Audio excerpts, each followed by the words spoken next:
Salt for Souls ஊழியம் தேவராஜ்யத்தை உலகெங்கும் கட்டி எழுப்ப அநேக சுகமளிக்கும் கூட்டங்கள் நடத்தி ஆவிக்குரிய ஆசீர்வாதங்களை கொடுத்து கொண்டிருக்கிறது.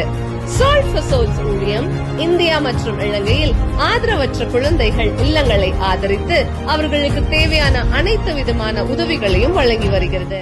எல்லோருக்கும் இயேசுவின் நாமத்தில் வாழ்த்தி வரவேற்கிறோம். உங்களை எல்லாரையும். கர்த்தர் நல்லவர், பெரிய காரியம் உங்களோட வாழ்க்கையில செய்வார் என்று சொல்லி விசுவாசிக்கிறோம். ஆமென். ஹல்லேலூயா. இன்னைக்கு நாங்க பார்க்க போறோம் யாரு நல்ல தலைவர் என்று சொல்லி.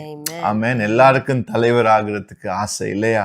அது ஸ்கூல்ல சரி, ஜாப்ல சரி, இல்லாட்டி சர்ச்சில் சரி, எல்லா இடத்துலையும் ஒரு தலைவர் என்று சொன்னா ஒரு பிரமாணமாத ஒரு உயர்வு, ஒரு ஸ்தலம். எல்லாருக்கும் ஒரு லீடரா ஆகணும்னு சொல்லி ஆசை. உங்களுக்கு ஆசையா? எல்லாருக்கும் அந்த ஆசை இருக்கும். ஆனா அந்த ஆசையில தப்பில்லை. ஆனாலும் அந்த ஆசையில நிறைய கமிட்மெண்ட்ஸ் இருக்கும், நிறைய பொறுப்புகள் இருக்கும். லீடர்னு சொன்னோன்னு நாங்க இன்னைக்கு நிறைய நேரத்துக்கு நினைக்கிறோம், லீடர்ஷிப்னு சொன்னா நான் ஒரு நல்ல லீடரா இருக்கிறேன், ஸோ எனக்கு அடியில ஆட்கள் வேலை செய்வாங்க, நான் அவங்கள வைத்து எல்லாமே செய்து கொள்ளலாம் என்று இன்னைக்கு நிறைய சூழ்நிலைகள் காணப்படுகிறது. ஸோ லீடர்னு சொல்லும் பொழுது நாங்க வார்த்தையின்படி தேவன் எங்களை அழைக்கிற லீடராக நாங்கள் எப்படி இருக்க வேண்டும், அந்த தலைமைத்துவத்துல தேவன் எங்களை அழைக்கும் தலைமைத்துவத்துல நாங்கள் எப்படி செயல்பட வேண்டும், இயேசு எங்களிடத்துல எதை எதிர்பார்க்கிறார் என்பதை குறித்து தான் நாங்க இந்த நாள்ல பார்க்க போகிறோம். சோ நாங்க பழைய ஏற்பாட்டுல இருந்து புதிய ஏற்பாடு வரைக்கும் நிறைய லீடர்ஸ் இருக்கிறாங்க. பைபிள்ல பார்த்தோன்னு சொன்னா நிறைய இருக்கிறாங்க. சோ அவ்வளவு பேரையும் நாங்க எடுத்து இன்னைக்கு நாள்ல பேச முடியாது. பிள்ளைகளோட பேரையும் ஒரு பெரிய லீடரோட பேர் ஜோஷுவா, நோவா, நாங்க வச்சிருப்போம் இல்லையா? இப்ப நாங்க எல்லாரோட பேரும் நாங்க சொல்ல முடியாது. ஆனாலும் இந்த நாள்ல நாங்க ஒரு சிலரை குறித்து நாங்கள் பார்க்க போகிறோம். சோ உங்க எல்லாருக்கும் தெரிந்த ஒரு நபர் தான் மோசே குறித்து நாங்கள் இந்த நாள்ல பார்க்க போகிறோம். சோ மோசே குறித்து பார்க்கும் பொழுது அவருடைய கதை உங்களுக்கு எல்லாருக்கும் தெரியும். அவர் சின்ன காலத்திலிருந்து அவர் எங்க வளர்க்கப்பட்டார்? எகிப்திலே அவர் வளர்க்கப்பட்டு, பார்வோனுடைய அடியிலே அவர் வளர்க்கப்பட்டு அப்படி உருவாகின ஒரு நபர் தான் மோசே என்று சொல்லக்கூடும். ஒரு பேலஸ்ல வாழ்ந்தார். அப்ப அதிகாரத்துக்கு அடியில அவர் தான் நெக்ஸ்ட் இன் லைன்ல இருந்திருப்பாரு இல்லையா? அவர் எல்லாம் அவங்களோட இந்த ராஜ்யத்துல சம்பிரதாயத்துல எல்லாம் அவர் ஈடுபட்டு நல்லா கற்றுக்கொண்டு ஒரு நல்லா வளர்ந்து வந்த ஒரு ஆள் இந்த ராஜ்யத்துக்கு அடியில. அது கடியில அவர் வளர்ந்து கொண்டு வந்தார். ஆனால் இவருடைய வாழ்க்கையிலே அவர் ஒரு லீடராக வருவதற்கு முன்பதாக இருந்தே அவருடைய வாழ்க்கையில ஒரு சில காரியங்கள் காணப்பட்டது. அது என்னன்னு பார்ப்போமானால் யாத்ராகமம் 2ஆம் அதிகாரம் 11வது வசனத்துல நீங்க பாத்தீங்கன்னு சொன்னா, மோசே பெரியவனான காலத்தில் அவன் தன் சகோதரனிடத்தில் போய் அவர்கள் சுமை சுமக்கிறதை பார்த்து தன் சகோதரராகிய எபிரேயரில் ஒருவனை ஒரு எகிப்தியன் அடிக்கிறதை கண்டு அங்கும் இங்கும் பார்த்து ஒருவரும் இல்லை என்று அறிந்து எகிப்தியனை வெட்டி அவனை மணலிலே புதைத்து போட்டான். எகிப்தியனை அடிக்கிறது மட்டும் இல்ல, அவனை இங்கும் அங்கும் பார்த்து யாருமே இல்ல, சீக்ரெட் anger, யாருமே தெரியாத anger, யாருமே பார்க்காத anger. வெளியால நாங்க அழகா ஊழியம் செய்வோம், சபைக்கு போவோம், வேலைக்கு போவோம், எல்லாமே செய்வோம். ஆனா உள்ளால இருக்கிற அந்த சீக்ரெட் இடத்துல ஒரு ஆங்கர்னஸ் இருக்கலாம் சில வேளை. அது கோபம். அது மோசோட வாழ்க்கையில ஒரு டேஞ்சரஸான ஒரு காரியமா இருக்குது. அவர் இங்க பாவம் செய்யறார். நியாயத்துக்கு போராடலாம், ஆனாலும் இங்க பாவம் செய்யறார் இல்லையா? அந்த பாவத்தை நிமித்தமாய் கொண்டாலும் பாவம் செய்யக்கூடாது என்று வேதம் சொல்லுகிறது. ஆமென். சோ நாங்க அந்த இடத்துல பார்க்கும் பொழுது மோசே அந்த பாவ செயல்ல ஈடுபடுறார். அதை அவர் நினைக்கிறாரு யாருமே பார்க்கல, யாருமே காணலன்னு சொல்லி அவர் நினைக்கிறார். ஆனா அதற்கு கீழே நீங்க வாசித்து கொண்டு போகும் பொழுது அதை மனிதர்கள் சொல்லும் பொழுது அங்கிருந்து அவர் ஓடுறாரு. ஏன் இந்த நிலைமை? அவருடைய கோபத்தின் நிமித்தம் பாவம் செய்தார். பாவத்தின் நிமித்தம் அந்த இடத்தை விட்டு ஒளிந்தார். சோ அந்த இடத்தை விட்டு ஒளிந்தது மட்டும் இல்ல, பாருங்க, அதன் பிறகு அவருடைய வாழ்க்கையில அவரை தேவன் அவர் தேவனுடைய பார்வைக்கு நாங்க ஒளிய முடியாது. எங்க வாழ்க்கையில என்னதான் பிழைகள் இருக்கலாம், தவறுகள் இருக்கலாம், ஆனாலும் தேவன் அழைத்த அழைப்பு. சோ இந்த மோசே வாழ்க்கையில தேவன் அழைத்த அழைப்பு இருந்தது. சோ கர்த்தர் எங்களுக்கு எல்லா தருணங்களிலும் எங்களுக்கு தருணங்களை கொடுப்பார், நாங்கள் மனம் திரும்பி வருவதற்கு. நாங்க மனம் திரும்பி வரும் பொழுது தேவன் எங்களுடைய வாழ்க்கையை திருத்துவதற்கு, ரிப்பேர் பண்ணுவதற்கு அவர் ஆயத்தமாக இருக்கிறார்.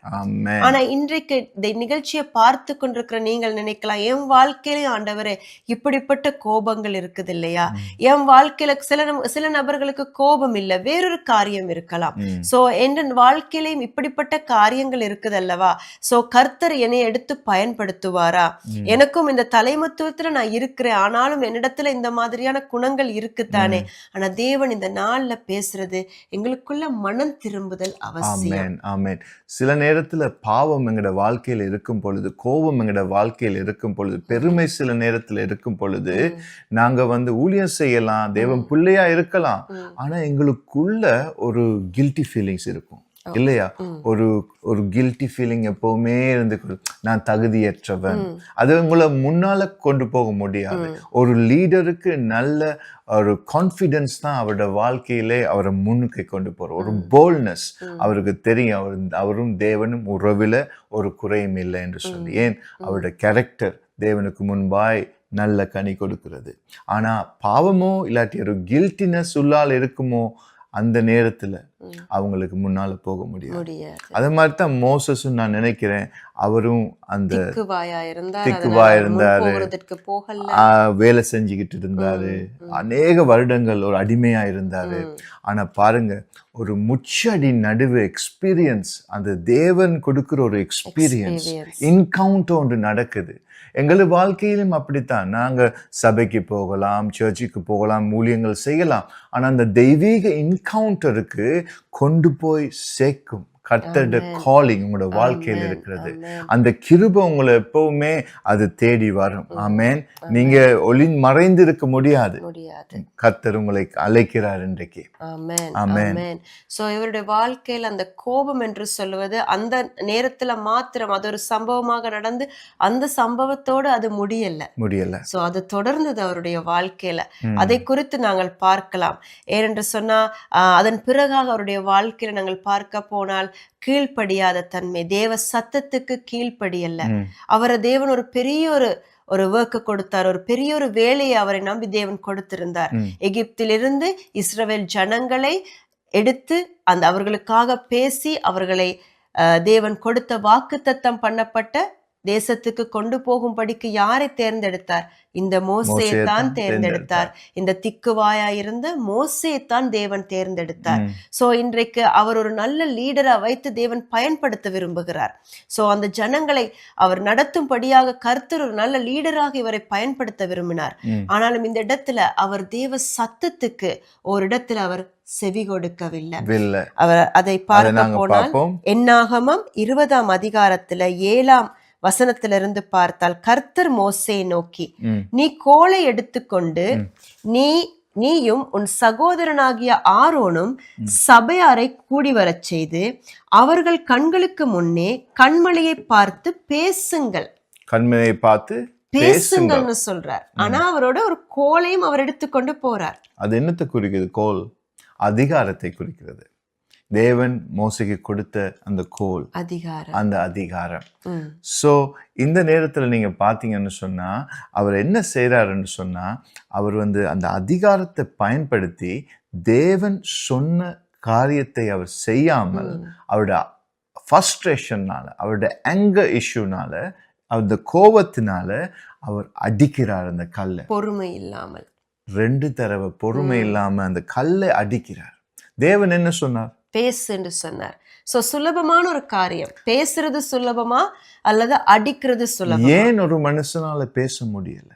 உங்களுக்கு தெரியுமா? கோபம் உள்ளுக்கு இருக்க அந்த ஃப்ரஸ்ட்ரேஷன் இருக்க தேவன் மேல அந்த ஃப்ரஸ்ட்ரேஷன், ஆக்கள் மேல அந்த ஃப்ரஸ்ட்ரேஷன் இருக்க நேரம், சில நேரத்துல ஆக்கள் கதவை மூடிடுவாங்க, இல்லாட்டி டோரை ஸ்லாம் பண்ணிடுவாங்க, இல்லாட்டி டேபிளையே பெரட்டி விட்டுருவாங்க, இல்லாட்டி கிளாஸை வீசி விட்டுருவாங்க.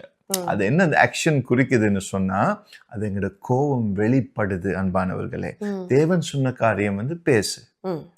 பேசு, நீ இதுக்கு இந்த கல்லுக்கு பேசு அப்படின்னு சொன்னா அவர் பேசியிருக்கலாமே. ஏன் பேச முடியல? கோபம் உள்ளால இருக்கிற நேரம் ஒரு மனுஷனால பேச முடியாது. அவன் ஆக்ஷனை தான் காட்டுவான். அதனால டேபிள் பறக்கும், சோசர் பறக்கும், வீட்டுல எல்லாமே பறக்கும். ஸோ இது மாதிரி இது வந்து ஊழியத்துல மாத்திரமல்ல, ஊழியத்துல இருக்கும் தலைவர்கள் மாத்திரமல்ல, லீடர்ஷிப்ஸ் மாத்திரமல்ல, வீட்டிலே தலைமத்துவத்துல இருப்பவர்கள் மற்றும் நீங்க வேலை செய்யும் இடத்திலே நீங்க தலைமத்துவத்துல இருக்கிறவங்க எப்படி இந்த காலங்களிலே கிறிஸ்துவை நீங்க வெளிப்படுத்துறீங்க? கிறிஸ்துவை எப்படி உங்களுக்குள்ள இருந்து மனிதர்கள் காணக்கூடியதா இருக்கிறது? உங்களுக்குள்ள இந்த கோபம் இருந்தால், இந்த கீழ்ப்படியாத தன்மை, எங்களுக்கு மேல் இருக்கிற அதிகாரிகளுக்கு நான் கீழ்ப்படிய மாட்டேன் என்று சொல்லுகிற இந்த குணங்கள் உங்களுடைய வாழ்க்கையில காணப்பட்டால் நாங்கள் எப்படி கிறிஸ்துவை அவர்களுக்கு நாங்கள் காண்பிக்க முடியும்? அவங்க எங்களை என்ன சொல்லி பாயிண்ட் பண்ணுவாங்க? இயேசுவை அறிந்த நீயா இப்படி செய்யற? அந்த நேரத்துல நாங்க யாரை தூஷிப்பதற்கு இடம் கொடுக்கிறோம்? எங்களை ரட்சித்த ரட்சகரை தூஷிப்பதற்கு நாங்களே அந்த வழியை திறந்து கொடுக்கிறோம். சோ கர்த்தர் இந்த நாள்ல பேசிக்கொண்டிருக்கிறார், எங்க வாழ்க்கையில இப்படிப்பட்ட குணங்கள், எதிலையுமே பொறுமை இல்லாமல் எல்லாவற்றையும் நான் சீக்கிரமாக காண வேண்டும், நான் இன்றைக்கு செய்தால் இதை நான் சீக்கிரமாக இதன் கனியை காண வேண்டும் என்று நினைத்து கொண்டு நாங்கள் சீக்கிரமாக வேலைகளை செய்வதன் மூலமாக தேவன் எங்களுக்கு வைத்திருக்கிற நல்ல பங்கை காண முடியாமல் இருக்கிறது. தேவன் சொல்லுவார், இதுக்கு நீ பேசினாலே போதும், இது எல்லாவற்றையும் சுலபமாக செய்து விடலாம். ஆனா நாங்க இன்னைக்கு என்ன செய்யறோம்? அதை 2 மடங்காக்கி அதற்கு வேற மாதிரி நாங்க இதை செய்து என்னுடைய அதிகாரத்தை, நீங்க சொன்னது போல என்னுடைய அதிகாரத்தை நான் இந்த இடத்துல காட்டுறேன். நான் ஒரு லீடர்ஷிப்ல இருக்கிறேன், நான் ஒரு மேனேஜரா இருக்கிறேன், இல்லாட்டி நான் ஒரு நல்ல போஸ்ட்ல இருக்கிறேன், இல்லாட்டி ஊழியத்துல சபையில எல்லாவற்றையும் எனக்குத்தான் பொறுப்பு கொடுத்திருக்கிறாங்க. சோ இப்ப நான் எந்த பொசிஷன்ல இருக்கும் பொழுது நான் இதை பயன்படுத்தலாம். அப்படி இல்லைன்னு சொன்னா வீட்டுல ஒரு தகப்பனாக நீங்கள் இருக்கலாம். சம்டைம்ஸ்ல நீங்க நினைக்கலாம், நான் சொல்றபடித்தானே இந்த வீடு போகணும், இதற்கு மேல யாருமே பேசக்கூடாது. இப்படிப்பட்ட காரியங்களினால இன்றைக்கு மற்றவர்களுடைய உள்ளங்கள் நொறுக்கப்பட்டு காணப்படுகிறது. ஆனா ஒரு நல்ல லீடர்னு சொல்லும் பொழுது, அவங்க ஒன்றிணைந்து ஒரு டீமா ஒர்க் பண்ணும் பொழுது அந்த லீடர் வந்து அந்த இடத்துல ஒரு எடுத்துக்காட்டாக மாறுகிறார். இதை சொல்லும் பொழுது நான் ஒரு உதாரணம் சொல்லலாம். நான் கிட்டடியில ஒரு இதொன்று பார்த்தேன், ஒரு வீடியோ ஒன்று பார்த்தேன். அதுல வந்து இவர் வந்து ஒரு ரெஸ்டாரண்ட் ஆனர், ஒரு ஆள்.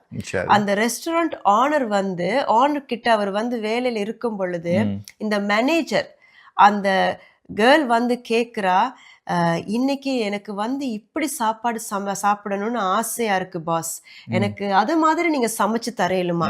இவரு பாஸ், இவர் தான் ஓனர் அந்த ரெஸ்டாரண்ட்டுக்கு. இவர் என்ன சொல்லிருக்கலாம்? நீ எனக்கிட்ட வந்து கேக்குறியா, இத போயிட்டு நீ மத்தவங்க கிட்ட கேளு, அங்க ஸ்டாஃப்ஸ் கிட்ட சொல்லுன்னு சொல்லிருக்கலாம். ஆனா நான் அதுல பார்த்தது என்னன்னு சொன்னா, அவர் சொல்றாரு, வை நாட், நான் உனக்கு செய்துதாரேன் அப்படின்னு சொல்லி மெனக்கிட்டு அவர் போயிட்டு அதை அழகா செய்து கொடுக்கிறார். சோ இந்த இடத்துல நான் பார்த்தேன், மற்றபடி ஸ்டாஃப்களை அவர் நடத்தும் விதம், அவங்க எல்லாரையும் அவர் வந்து ஒரு ஸ்டாஃப்ஸா பார்க்கல, ஒரு டீமா பார்க்கிறார். அவங்க எல்லாருடைய சேர்ந்து கலந்து உரையாடி அவங்க அதை செய்யும் பொழுது அந்த வீடியோவை பார்க்கவே ஒரு ஆசையா இருந்தது. சோ நான் இதுல இருந்து கண்டு கொண்டது வந்து அவருடைய லீடர்ஷிப். அந்த லீடர் என்று சொல்லுகிற அந்த தன்மை இல்லாமல் அவர்களோடு ஒருத்தராக இருந்து அவர்களுக்கு ஒரு எடுத்துக்காட்டாக அந்த மனிதன் காணப்பட்டார். சோ இப்படி பார்க்கும் பொழுது ஆபிரகாமுடைய வாழ்க்கை, அவர் வந்து விசுவாசத்தின் பிதா என்று நாங்கள் சொல்லுகிறோம் ஆபிரகாமை. ஆனா அவரும் சில இடங்களிலே ஃபெயில் பண்ணிருக்கிறார். அவரும் அந்த இடங்கள் என்னன்னு சொல்லி பார்க்க போனா அநேக இடங்கள் இருக்குது. அவர் வந்து ரொம்ப பயத்துல சாரால என்ன செய்யறாள், தன் தங்கச்சின்னு சொல்றாரு. ஏன் உயிருக்கு பயந்து, ஃபியர். ஒரு மனுஷன் வாழ்க்கையில ஃபியர் வந்துச்சுன்னு சொன்னா போய் சொல்லுவோம். லீடருக்கு ஃபியர் இருக்கக்கூடாது, ஃபெய்த் தான் இருக்கணும். ஆபிரகாம் விசுவாசத்தின் தந்தைன்னு சொல்றோம். ஆனா இந்த இடத்துல ஆபிரகாம் வந்து தேவனை விசுவாசிக்காம சில காரியங்கள் எடுக்கல. அவர் ஓனர்ஷிப் எடுக்கல. அவர் தன்னுடைய புத்தியில சாயிறார். அவர் வந்து காட் சொன்ன அந்த வார்த்தையை கூட அவர் அந்த இடத்துல ட்ரஸ்ட் பண்ணாம அவருக்குள்ள ஒரு பயம் வந்தது. அவர் வந்து டக்குன்னு சாரால நிமித்தம் அவருக்கு ஒரு ஆபத்து வந்துடக்கூடாதுன்னு சொல்லி அந்த இடத்துல செயல்படுகிறாரு. இத மாதிரி தான் இன்னைக்கு எங்க வாழ்க்கையில கூட நாங்க ஒரு தலைமத்துவத்துல இருக்கலாம், அல்லது நாங்க ஒரு நபராக இருக்கலாம். ஆனா எங்கட வாழ்க்கையில கூட இன்னைக்கு நாங்க செய்யற பிழைகளை நாங்கள் மறைத்து விட்டு மற்றவர்களை அதிலே நாங்கள் காட்டி விடுகிறோம். எங்களுக்கு இல்ல, எங்களுக்கு இது தெரியாது, இவருக்குத்தான் தெரியும்னு சொல்லி அந்த இடத்துல உடனடியாக யாரையாவது நாங்க பிளேம் பண்ணிடுறோம், நாங்க யாரையாவது போட்டுடுறோம். ஆனா அந்த மனிதனுடைய அந்த உணர்வுகளை கூட நாங்க பார்க்க மாட்டோம். சோ இந்த நாள்ல தேவன் எங்களோட என்ன பேசுகிறார்? எங்களோட வாழ்க்கையில கர்த்தர் கொடுத்த காரியங்கள்ல நாங்க உண்மையாக இருக்க வேண்டும், அவரை நம்ப வேண்டும். அதே போல கர்த்தருடைய பாதத்துல நாங்க எதையாவது ஒரு பிழையை செய்துட்டோம்னு சொன்னா அந்த ஓனர்ஷிப்பை நாங்க எடுக்கணும். நாங்க சொல்லணும், எஸ், நான் தான் இதற்குரியவர், நான் தான் இதை செய்த நபர், நான் இதை எடுத்துக்கொள்ள விரும்புகிறேன் என்று சொல்லி நாங்க முன்னுக்கு போகும் பொழுது அது எங்களுடைய லீடர்ஷிப்பை காட்டுகிறது. கண்டிப்பா கண்டிப்பா.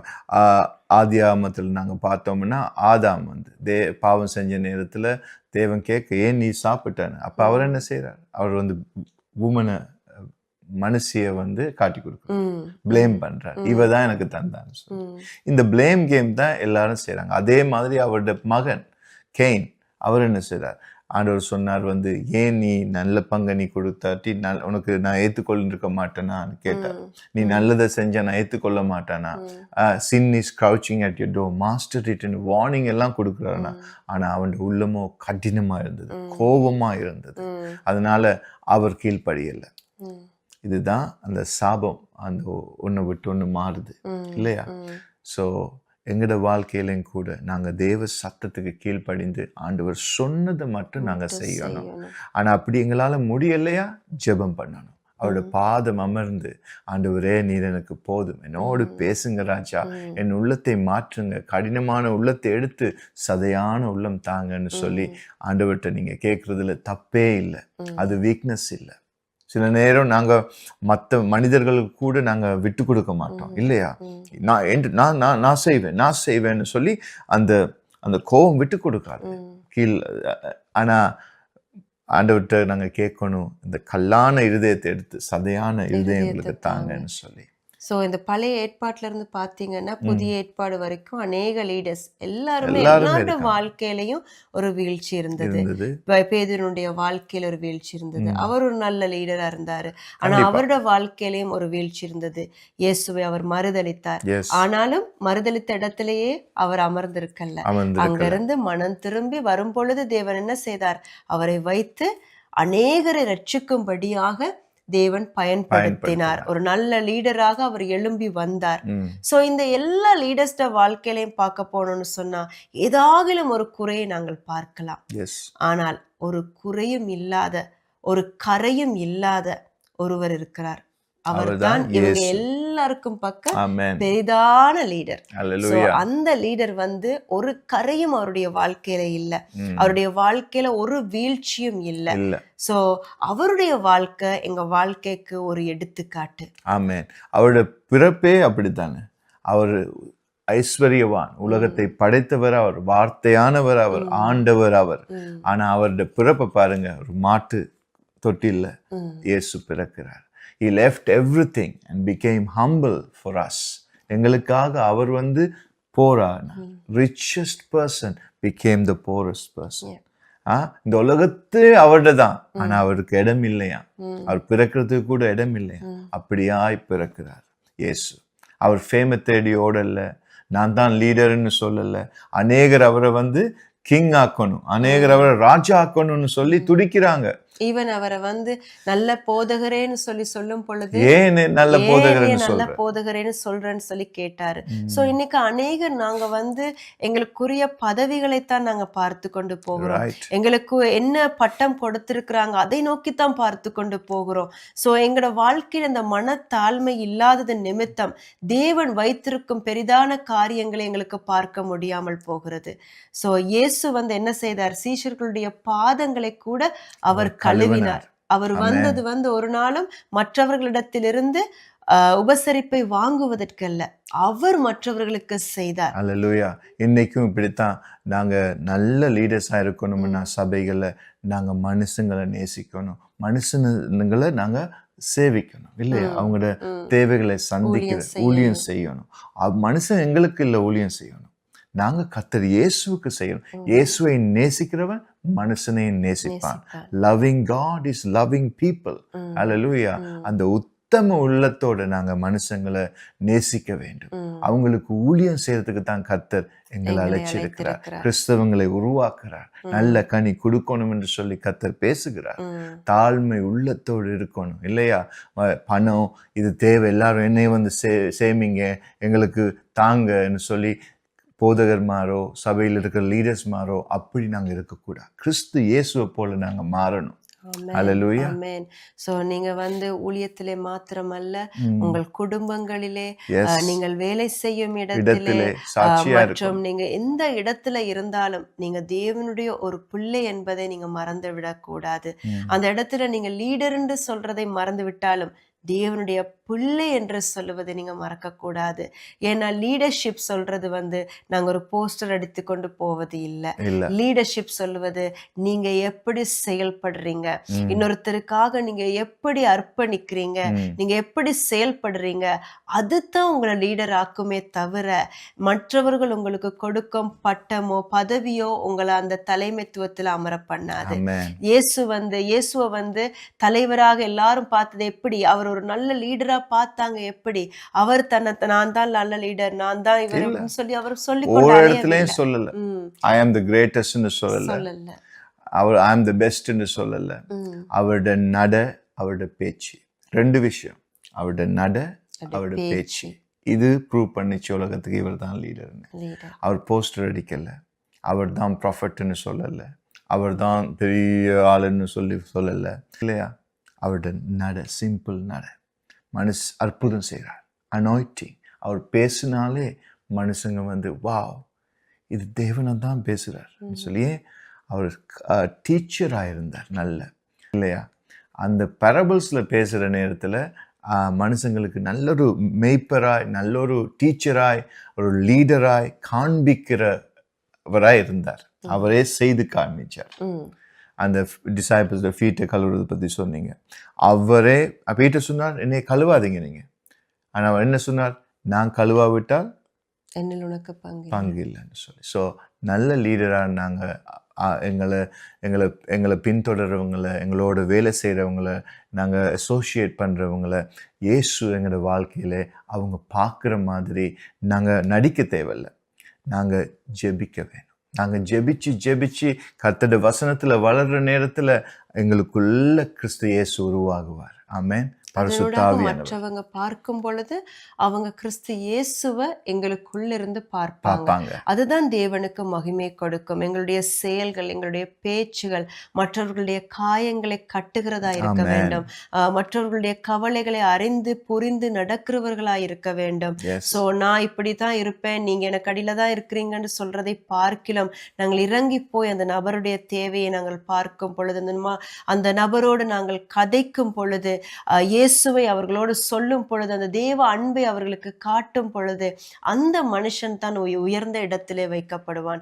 இந்த நிமிஷத்திலிருந்து பாருங்க, ஆண்டவரே நான் உங்களுக்கு செம்மையானதை செய்யறேனா, உங்களோட பார்வைக்கு செம்மையானதை செய்கிறேனா, இல்லாட்டி மற்றவர்கள் பார்க்கும்படியாக ஒரு போலி வாழ்க்கை நான் வாழ்ந்து கொண்டிருக்கிறேனா, என்னுடைய உள்ளார்ந்த குணங்கள் இன்னும் மாறாமல் தேவனுக்கு பிரியமில்லாத வாழ்க்கை வாழ்ந்து கொண்டு, ஆனால் நான் வெளியிலே ஒரு பட்டத்தை வைத்து நான் ஒரு தலைமைத்துவத்திலே அமர்ந்து கொண்டு என்னுடைய அதிகாரத்தை நான் தவறான முறையிலே பயன்படுத்தி கொண்டிருக்கிறேனா, அல்லது தேவன் கொடுத்த அதிகாரத்தை நான் சரியான முறையிலே தாழ்மை உள்ளத்தோடு அன்போடு கூட அதை நான் வெளிப்படுத்தி கிறிஸ்து இயேசுவை என்னிலிருந்து மற்றவர்கள் காணும்படி நான் நடந்து கொள்ளுகிறேனா என்று நீங்கள் ஒரு முறையாக உங்களை சோதித்தறியும்படியாக கர்த்தர் இந்த வசனத்தினூடாக உங்களோடு கூட பேசிக் கொண்டிருக்கிறார். ஹல்லேலூயா. ஆமென். ஆமென்.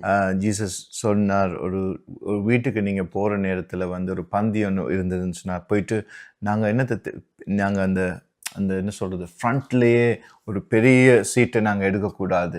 நாங்கள் என்ன சொல்கிறோம், நீ பின்னால் போயிடுன்னு சொல்லி. ஆனால் அவங்க உங்களை கூப்பிட்டு முன்னால் வைக்கும் பொழுது அது வந்து தேவனால் கொடுத்த ஒரு இடம். ஆனால் நாங்களா தேடி ஓட தேவையில்லை, எதையுமே நாங்களா தேடி ஓட தேவையில்லை. லீடர்ஷிப்போ நீங்கள் தேடி ஓடாதீங்க. நீங்கள் கர்த்தர்ட்ட கேளுங்க, ஆண்டவரே நீங்கள் எனக்கு வச்சிருக்கிறது எனக்கு தாங்கப்பாங்க.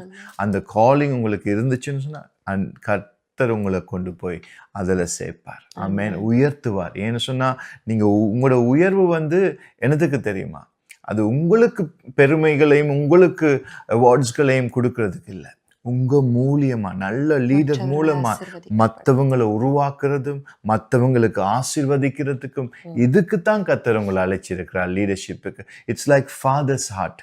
ஒரு சபையில போதகரா நீங்க இருக்கிறீங்கன்னு சொன்னா ஒரு அப்பாவின் இருதயம் உங்களுக்கு இருக்கணும். உங்களுக்கு அடியில இருக்கிற ஜனங்கள் வந்து உங்களுக்கு கொடுத்த ஆடுகள், கர்த்தர் உங்களுக்கு கொடுத்த பிள்ளைகள், அவங்கள நீங்க உருவாக்கி ஊழியம் செய்யறதுக்கு அனுப்ப வேணும். ஹல்லேலூயா. இதுதான் நல்ல லீடர், நல்ல தகப்பண்ட ஒரு இருதயம். அந்த இருதயம் தான் கர்த்தர் உங்களுக்கு இன்னைக்கு கொடுக்கிறார். ஹல்லேலூயா. நாங்க ஜெபிப்போமா? ஹல்லேலூயா. நீங்க ஜெபிங்க. ஹல்லேலூயா.